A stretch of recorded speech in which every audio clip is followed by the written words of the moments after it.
July 6వ తేదీ అత్యంత పవిత్రమైన తొలి ఏకాదశి. ఎంతో మహిమాన్వితమైన రోజు. ఇలాంటి రోజున పొరపాటున కూడా దీనిని తినకూడదు.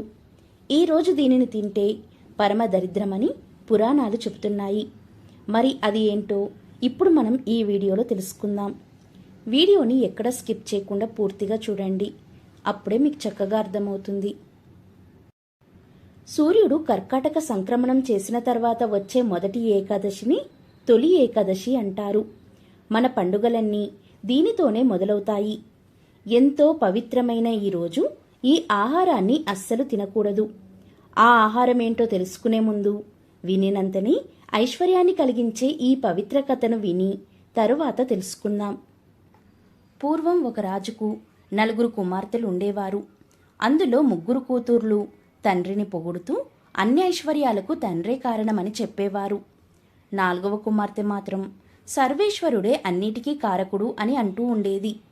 అలా అంటున్నప్పుడల్లా తండ్రికి చాలా కోపం వచ్చేది.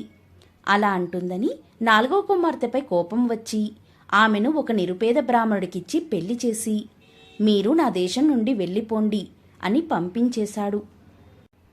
అప్పుడు వాళ్ళు భక్తిభావంతో పక్క రాజ్యానికి వెళ్ళి అక్కడ భిక్షమెత్తుకుంటూ జీవించసాగారు. ఒకరోజు ఆమె భర్త ఎక్కడికి వెళ్ళినా భిక్ష దొరకలేదు.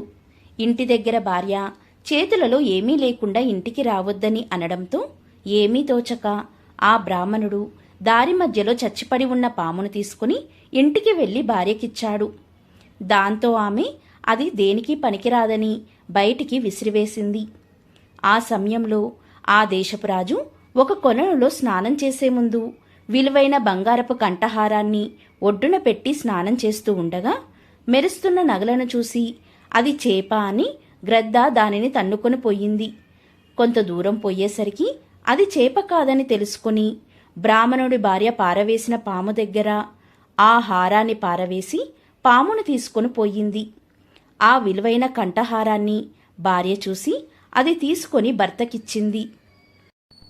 రాజు స్నానం చేసిన తర్వాత గట్టున తన విలువైన కంఠహారం కనిపించకపోయేసరికి బాధపడి నా కంఠహారం తెచ్చిచ్చిన వారికి గొప్ప బహుమతిని ఇస్తానని చాటింపు వేయించాడు.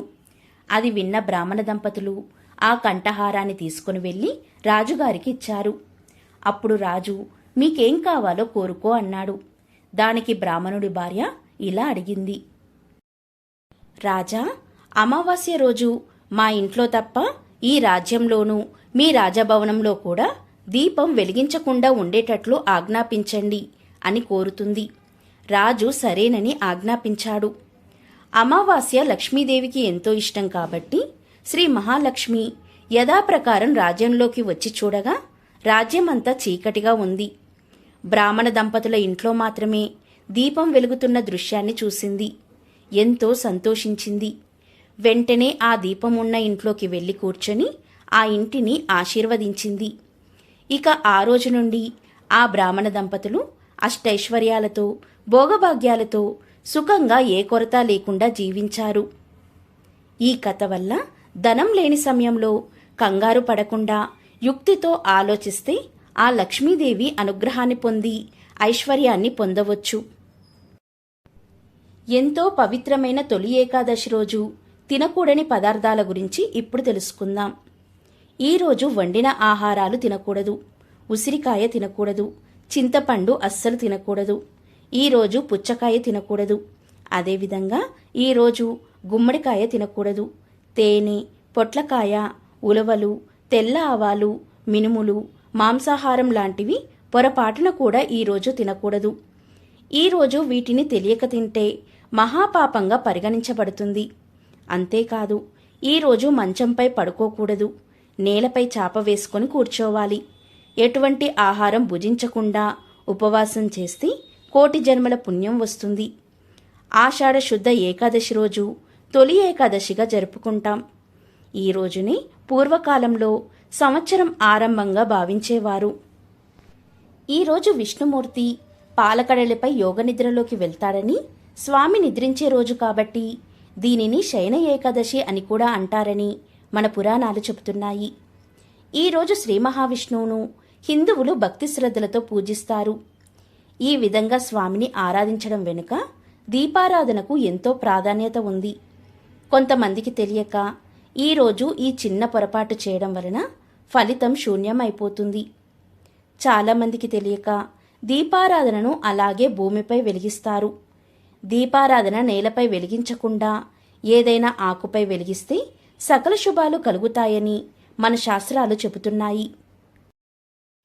ఈరోజు కనుక దీపారాధన చేసే సమయంలో రావి ఆకులను ఉంచి దానిపై ప్రమిదలు ఉంచి దీపారాధన చేయడం వలన కలిగే పుణ్యాన్ని తెలుసుకుంటే మీరు ఖచ్చితంగా ఆశ్చర్యపోతారు. రావి చెట్టు అంటే శ్రీ మహావిష్ణువుకు ఎంతో ఇష్టమైనది. అందుకే రావి చెట్టు ఆకుల మీద మీరు దీపారాధన ప్రమిదలు ఉంచి దీపారాధన చేసినట్లయితే విష్ణుమూర్తి అనుగ్రహం చాలా సులభంగా కలుగుతుంది. అలానే త్రిమూర్తి స్వరూపం రావి చెట్టు అని మన పురాణాలు చెబుతున్నాయి. త్రిమూర్తుల అనుగ్రహం కలగాలన్నా, ఆర్థిక ఇబ్బందుల నుండి బయటపడాలన్నా ఎంతో పవిత్రమైన ఈ తొలి ఏకాదశి రోజు రావి చెట్టు ఆకుల మీద ప్రమిదలు ఉంచి ఇంట్లో దీపారాధన చెయ్యాలి. ఇలా చేస్తే ఉత్తమ ఫలితాలు కలుగుతాయి. ఇలా చేసే సమయంలో ఎలా దీపారాధన చేయాలో తెలుసుకుందాం. మీరు రావి చెట్టు ఆకు మీద దీపారాధన చేస్తున్న సమయంలో ఈ రావి చెట్టు ఆకు కాడ అనేది భగవంతుని ఫోటో లేదా విగ్రహం వైపు ఉండాలి. ఈ ఆకు చివరి భాగం మన వైపు ఉండాలి. ఇలా ఎప్పుడు కూడా రావి ఆకుపై ప్రమిద పెట్టి దీపారాధన చెయ్యాలి. ఈరోజు ఇలా చేస్తే రాహుకేతు దోషాలు తొలగిపోతాయి, శని బాధలు తొలగిపోతాయి, నవగ్రహాలను సులభంగా ప్రసన్నం చేసుకోవచ్చు. కాబట్టి అఖండ ఐశ్వర్యం ప్రాప్తించి సకల దోషాలు తొలగిపోవాలంటే తొలి ఏకాదశి రోజు ఇలా రావి ఆకు కింద ఉంచి దానిపై ప్రమిద ఉంచి దీపారాధన చెయ్యాలి. రావి చెట్లు ప్రతి ఊర్లో ఉంటాయి. వృక్షాలన్నింటిలో రావి చెట్టు పరమ పవిత్రమైనదిగా శ్రీమద్ భాగవతంలో సాక్షాత్తు శ్రీకృష్ణ భగవానుడే చెప్పాడు. పరమ పవిత్రమైన రావి చెట్టు కింద పరమభక్తులైన హిందువులు తమ ప్రాణాలను సైతం సంతోషంగా విడవడానికి ఇష్టపడతారు. రావి చెట్టు విష్ణు నివాసంగా పురాణాలు చెబుతున్నాయి. ఎవరైతే రావి చెట్టు మొదలలో నీళ్లు పోసి చెట్టుకు ప్రదక్షిణ చేసి నమస్కరించడం వలన భగవంతుణ్ణి సేవించిన పుణ్యం లభిస్తుంది, ఆయుష్ పెరుగుతుంది, పాపాలన్నీ తొలగిపోతాయి, మోక్షం కలుగుతుంది. రావి చెట్లు ఏ ఊర్లో అయితే అధికంగా ఉంటాయో ఆ ఊర్లోని వారందరూ ఆనందంగా జీవిస్తారు.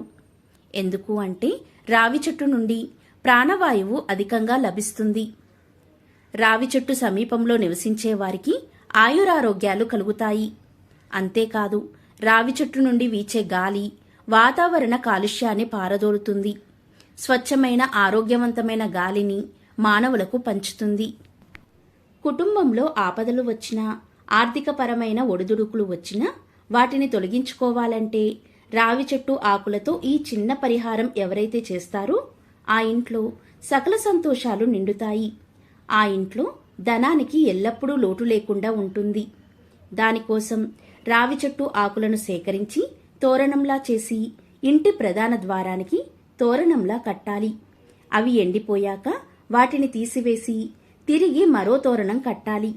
ఇలా 9 సార్లు చేస్తే ఆ ఇంట్లో అన్ని సమస్యలు తొలగిపోతాయి. పురాణాల ప్రకారం రావి చెట్టును అశ్వర్థ వృక్షం అంటారు. అలా పిలవడానికి ఒక కారణం ఉంది. పూర్వం అశ్వర్థ, పిపాల అనే 2 రాక్షసులు ప్రజలను వేధిస్తూ ఉండేవారు. అశ్వర్థుడు చెట్టు రూపంలోకి మారితే పిపాలుడు బ్రాహ్మణ రూపం ధరించేవాడు.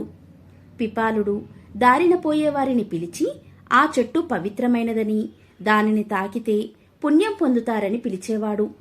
ఆ మాయమాటలు నమ్మి ఆ చెట్టును తాకేందుకు దగ్గరికి రాగానే అశ్వర్థుడు ఆ మనుషులను తినేవాడు. ఇలా ప్రజలను వేధిస్తున్న ఆ రాక్షస జంటను శనిదేవుడు సంహరించి ప్రజలకు రక్షణ కల్పించాడు. ఆ రాక్షస సంహారం జరిగిన శనివారం రోజు రావి చెట్టును తాకి పూజ చేయడం ద్వారా శనిదేవుని అనుగ్రహాన్ని ప్రతి ఒక్కరూ పొందుతారు. ఆ రాక్షసుని పేరునే రావి చెట్టును అశ్వర్థ వృక్షమని పిలిచారు. శనివారం రోజు రావి చెట్టులో లక్ష్మీదేవి ఉంటుందనే నమ్మకం. సంతానం లేనివారు శనివారం రోజున రావి చెట్టును పూజించి రావి చెట్టుకు నీరు పోసి ప్రదక్షిణ చేసి ఆ చెట్టుకు ఆడవారి పొట్ట తగిలేలా చెట్టును హత్తుకుని మనసులోని కోరిక చెబితే తప్పకుండా సంతానం కలుగుతుంది. ఇలా మన పూర్వీకులు పాటించి ఎన్నో ఉత్తమ ఫలితాలను పొందారు. అందుకే ఆ చెట్టుకు అంత గౌరవం. ఇక రావి చెట్టు మనకు చేసే ఆరోగ్యపరమైన మేలు ఏ చెట్టు చేయదు. ఈ రోజుల్లో ఎంతోమంది ఎదుర్కొంటున్న సమస్య నడుము నొప్పి. నడుము నొప్పిని రావి చెట్టు తగ్గిస్తుంది. దీనికోసం తాజా రావి చెట్టు పైబెరన్ని సేకరించి ముక్కలు చేసి నీడలో ఆరబెట్టాలి. ఇది ఎండిన తర్వాత పొడి చేసుకోవాలి. ఆ పొడి 1/2 స్పూన్ మోతాదుగా 1 కప్పు నీటిలో వేసుకొని ఉదయం సాయంత్రం తాగడం వలన నడుము నొప్పి తగ్గిపోతుంది. ఇక పాదాల పగుళ్ళు పోయి అందమైన పాదాలు మీ సొంతం అవ్వాలి అంటే రావి చెట్టు ఆకులను సేకరించి దంచి రసం తీయాలి. ఈ రసాన్ని రాత్రి పడుకునే ముందు కాళ్ళ పగుళ్లపై రాసి పడుకోండి. ఇలా చేస్తూ ఉంటే కొన్ని రోజులలోనే పాదాల పగుళ్ళు పోయి పాదాలు నాజుగ్గా అవుతాయి. ఇక దంతాలు గట్టిగా మారాలి అంటే రావి చెట్టు పైబెరన్ని కషాయంలా కాచి ఆ నీటితో పుక్కిలిస్తూ ఉంటే దంతాలు చిగుళ్ళు గట్టిగా మారుతాయి. ఇక పిల్లలకు పెద్దలకు మెదడికి బలం కలిగి జ్ఞాపక శక్తి పెరగాలంటే రావి చిగుర్లు 10 తీసుకొని 1/2 గ్లాసు ఆవు పాలల్లో వేసి మరిగించి వడబోసుకొని దానిని పటిక బెల్లం చూర్ణం కలుపుకొని రోజూ తాగుతూ ఉంటే అపారమైన మేధాశక్తి జ్ఞాపక శక్తి కలుగుతాయి. ఇక నోటిపూత సమస్య చాలా మందిని వేధించే సమస్య కాబట్టి నోటిపూత వస్తే రావి చెట్టు పైబెరన్ని తీసుకొని నీటితో అరగదీసి ఆ గంధాన్ని నోట్లో అప్లై చేసుకుంటే నోటిపూత శాశ్వతంగా పోతుంది. నాలుక పగుళ్ళు కూడా పోతాయి. రావి చెట్టు వల్ల ఇన్ని ఆరోగ్య ప్రయోజనాలు ఉన్నాయి. కాబట్టి అత్యంత పవిత్రమైన ఈ తొలి ఏకాదశి రోజు ఇలా ప్రమిదల కింద రావి ఆకులను ఉంచి దీపారాధన చేస్తే మీ ఇంట్లో అన్ని శుభాలే కలుగుతాయి. ఈ అద్భుత అవకాశాన్ని ప్రతి ఒక్కరూ సద్వినియోగం చేసుకోండి.